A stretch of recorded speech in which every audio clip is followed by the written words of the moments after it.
Математика пәні тақырыбы 100 көлеміндегі ауызша қосу және азайту. 21-ші сабақ.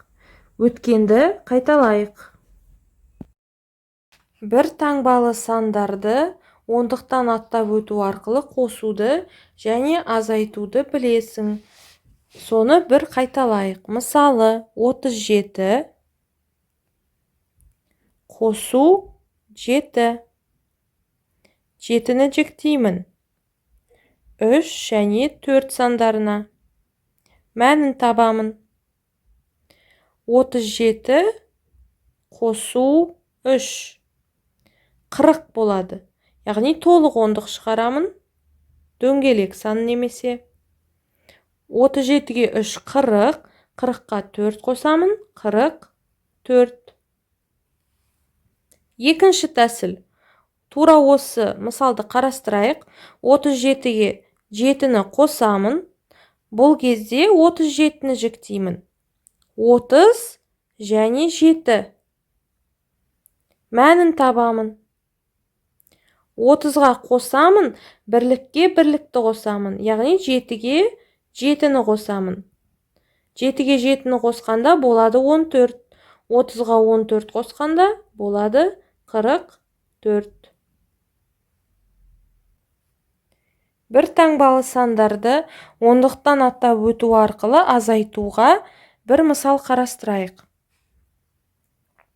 44 азайту 7. 7 санын жіктеймін. 4 және 3 сандарына. Жақша ашамын.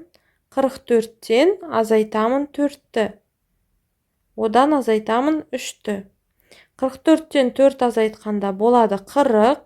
Яғни дөңгелек сан немесе толық ондық шығарып алдым. Одан азайттым 3-ті. Болады 37. Осы қосуға және азайтуға берілген тәсілдердің біреуін таңдап, берілген есептерді шығар. Оқушылар, дәптерімізді дайындаймыз. Есеп шығарамыз. Бүгінгі күнді жазамыз. Қазанның 6-сы, үй жұмысы. Номер 3, 49-шы бет, есепте. Сөз есеп шығарамыз. Номер 5-тің асы, 49-шы бет. Балалар саяхатқа 2 автобуспен барды. Бірінші автобуста 25 бала, ал екіншісінде біріншіге қарағанда 15 бала артық. Екінші автобуспен қанша бала саяхатқа барды?